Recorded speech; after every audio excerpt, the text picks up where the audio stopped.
foi um país que leu pouco esse livro, e até hoje lê. Mas apesar do livro ser um pouco desconhecido no Brasil, esse foi um dos livros mais importantes, mais lidos, mais comentados, mais citados, né, ao longo do século XX. Ele é um livro que ele é lido por vários viés, né, pelo viés da literatura, da teoria política, da sociologia, da análise cultural, né, da análise interdisciplinar, etc. Há várias formas de lermos esse livro. E foi um livro muito lido ao longo de todo o século XX, na Europa, nos Estados Unidos, em países como México, Argentina, África do Sul, etc. E é um livro que hoje está sendo resgatado, né, até porque hoje você tem novas discussões sobre isso que o Ortega y Gasset vai chamar o homem-massa. Então, ele está sendo muito resgatado com esse advento do que se chama de nova alienação, aperfeiçoamento da alienação, novas interfaces da indústria cultural, etc. Então nós temos uma série de conceitos, né, que estão aí bombando no cenário intelectual e que parte desses novos conceitos são alicerçados exatamente pela discussão feita por Ortega y Gasset. Então, Ortega y Gasset, ele publica em 1930, né, um livro chamado A Rebelião das Massas, né, que na verdade é uma coletânea que ele organizou de artigos que ele inicialmente publicou em jornais da Espanha e alguns jornais da França. Então ele organizou no formato de livro, ele praticamente reescreveu os artigos para poder estar composto no formato de livro. Esses artigos foram escritos entre o período de 1923, 24, 27 e 28, nesse período, nesses 4 anos, né? E posteriormente foi publicado num formato mais acabado, né? mais emblemático, no formato de livro, no ano de 1930. Ortega y Gasset, ele é um autor que ele é meio que eclético, difícil de definir. Ele se autodefinia como vitalista, né? O que seria o vitalismo, o pensamento vitalista? Seria um autor que não está amarrado a nenhuma corrente ideológica, ele não é de esquerda, não é de direita, ele não é, apesar de ser rotulado de direita, né? Ele é muito rotulado como um autor de direita. No Brasil a esquerda não gosta de Ortega y Gasset. Ele é muito rotulado como de direita, mas o próprio Ortega y Gasset se definia como um vitalista, um autor que tentava uma corrente de pensamento nova, algum fluxo de ideia novo, levando em conta o período conturbado que ele estava escrevendo, que era a década de 20 e a década de 30, né? Final da Primeira Guerra Mundial, né? O início das ditaduras socialistas, né? Os projetos neo-autoritários na Europa, né? O fracasso da intentona socialista na Alemanha e a emergência, né, do nazismo, né? Veja que o nazismo chega ao poder na Alemanha em 1933. Então, ele está vivendo exatamente nesse momento conturbado da história, um momento onde na Europa, naquele momento histórico, se dizia que sopro de liberdade só se for nos Estados Unidos. E havia essa ilusão, né? Os europeus tinham a ilusão, os intelectuais europeus daquele momento histórico tinham a ilusão de que liberdade mesmo só se fosse para os Estados Unidos. Daí, inclusive, uma das causas, né, de grande parte dos intelectuais perseguidos pelo regime socialista, nazista, etc., terem imigrado para os Estados Unidos, como é o caso de Adorno, como é o caso de Marcuse, né, o famoso suicídio, né, de Walter Benjamin.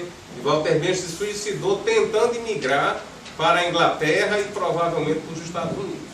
Então esse é o contexto, né, da produção dessa obra. É um momento histórico muito conturbado, onde havia, assim, vamos assim dizer, uma espécie de cheiro de opressão no ar.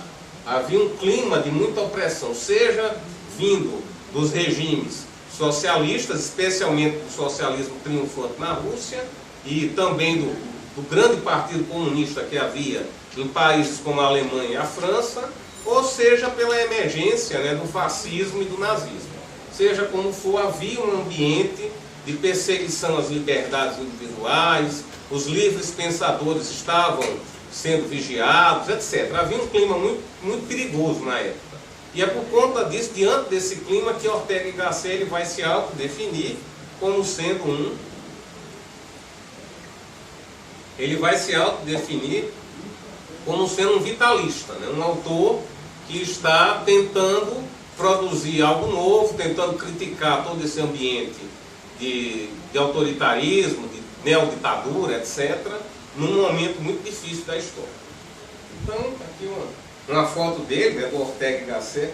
Diz um dos biógrafos dele que ele era uma pessoa muito alegre, muito feliz, apesar de trabalhar diretamente com o que há de mais perigoso no mundo, que são as ideias, né? Mas muito bem, vamos aqui. Eu vou fazer aqui mais para perto, né?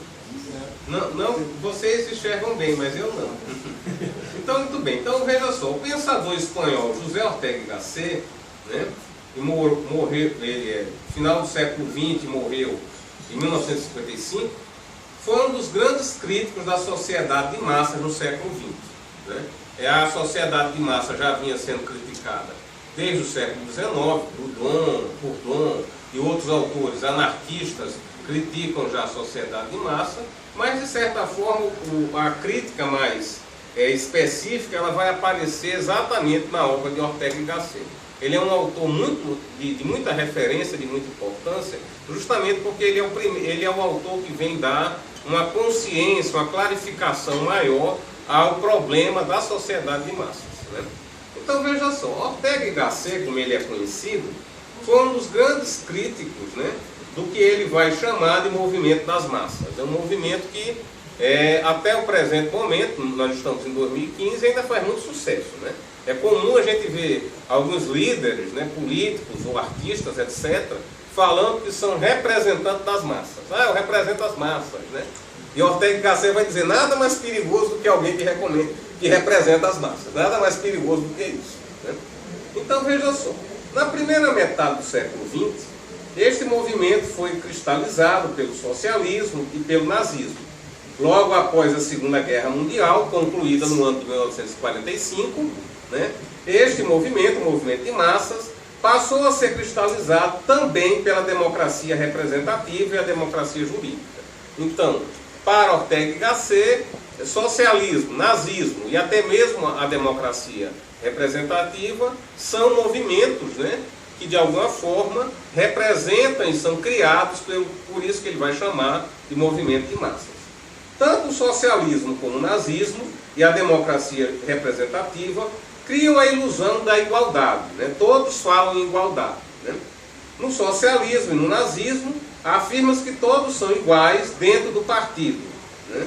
Já a democracia jurídica, a democracia que nós conhecemos bem aqui no Brasil, afirma que todos são iguais perante o voto e perante a lei.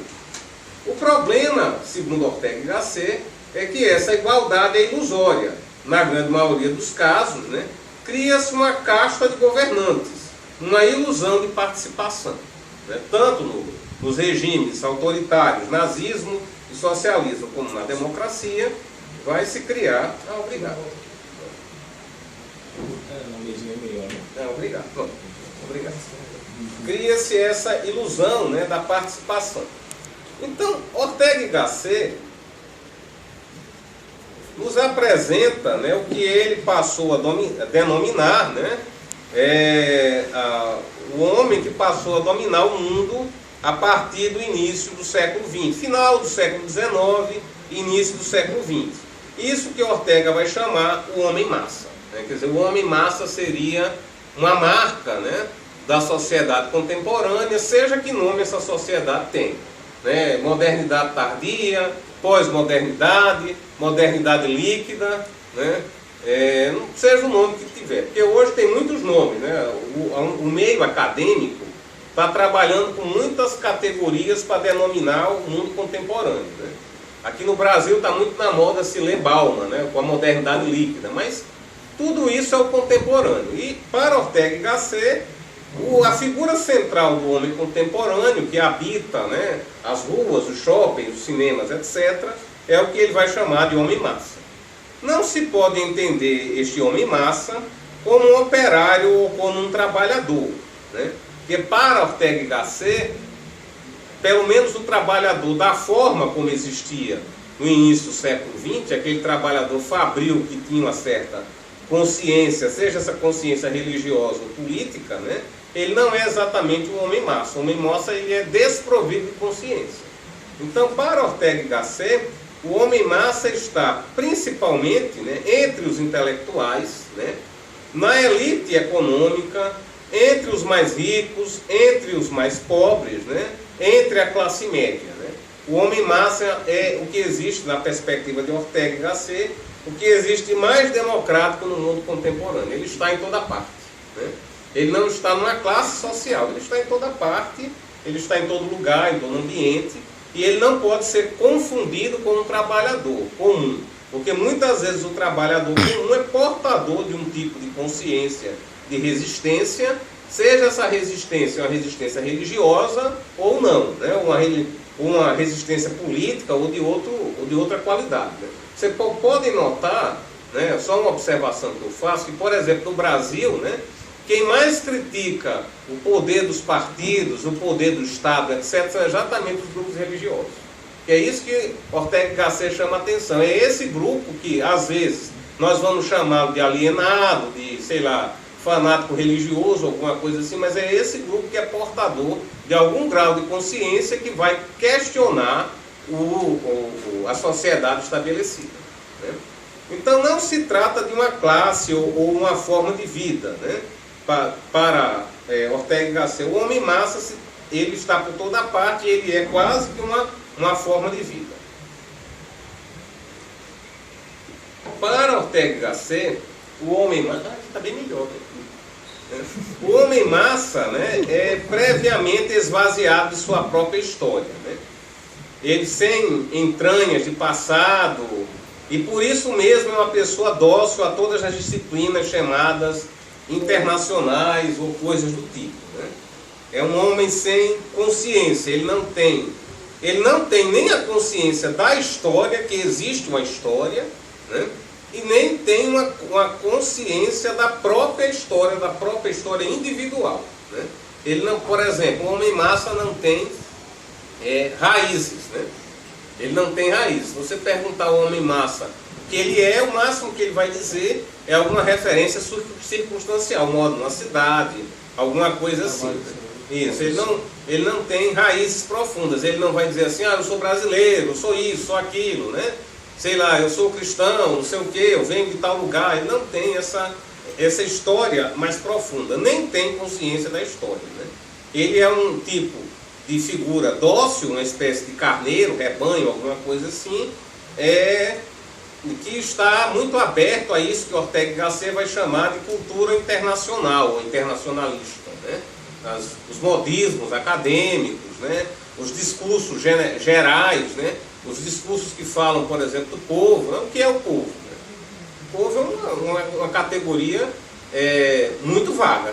Né? Porque o povo não é nem um indivíduo, nem um grupo, nem um trabalhador, nem a classe social. O povo é uma categoria muito vaga. Né? E aí isso, por conta disso que o Ortega y Gasset chama atenção. Nada mais perigoso do que um representante do povo. Porque o representante do povo ele é um representante de uma categoria muito vaga, né, de indivíduos que não têm consciência de si, e esse representante, que é um tipo de personificado por uma figura como Hitler, como Stalin, né, como, sei lá, o Maduro, lá, o Hugo Chávez, alguma coisa assim, né, quer dizer, um sujeito que ele pode fazer o que ele quiser. Né, ele pode fazer o que ele quiser porque as pessoas que teoricamente ele representa são desprovidas de consciência de si e consciência da história. Né. Então, segundo Ortega y Gasset, as causas, né, da emergência do homem-massa estão ligadas exatamente ao aperfeiçoamento da modernidade. Né? Ele fala dessas causas de forma muito específica. Né? Para ele, o avanço da ciência, da vida urbana, o crescimento econômico, a massificação da arte, né?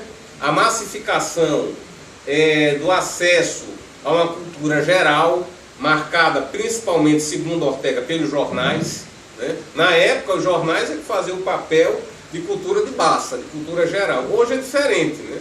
Hoje, quem lê jornal é a classe média mais culta. Né? na classe média mais culta. Hoje em dia, quem faz o papel de massificação da cultura de massa é a grande mídia, principalmente a TV, né? As novelas, né? Uma coisa como o Jornal Nacional, alguma coisa assim, algo que seja uma voz rápida e que dê um certo sentido de unidade para a maioria das pessoas, né? Esse tipo de programa que nós conhecemos, de domingo à noite, né? Sei lá, domingo à tarde, o Faustão, alguma coisa assim. Esses programas bem gerais, de massa, que aliviam as tensões e fazem o indivíduo continuar vivo, né? Para não cair naquela neurose que Freud fala, né? Freud fala do indivíduo neurótico que pensa o mundo, pensa a si mesmo, né? Quer dizer, ele pensa tanto que ele pode cometer até suicídio, né? Isso é aquela neurose. Então, quer dizer, para evitar isso, né, Schopenhauer fala disso em Dores do Mundo, né? Schopenhauer fala disso, que um indivíduo que é meio neurótico, que pensa a si mesmo, para esse indivíduo só restaria o suicídio, né? Então, na perspectiva de Ortega y Gasset, então, para evitar alguma coisa do tipo, né, um suicídio coletivo ou algo do gênero, né, é necessário haver exatamente esse tipo de cultura massificada, né? Essa cultura bem light, bem fácil de digerir, né? Essa cultura marcada, né, pela exposição da violência e da sexualidade, né? No caso do Brasil, a exposição da bunda, né? No caso do Brasil, é a chamada bundicultura, ou coisa assim, né?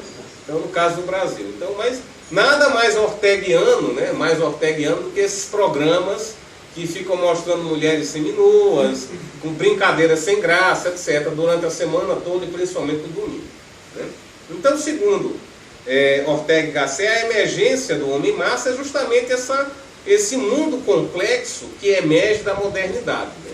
Segundo Ortega y Gasset, o homem-massa seria uma coisa não planejada pela modernidade. Porque se nós pegarmos Rousseau, por exemplo, né, nós pegarmos o Emílio de Rousseau, ou então as cartas românticas de Rousseau, Rousseau de fato é um romântico, né, de fato.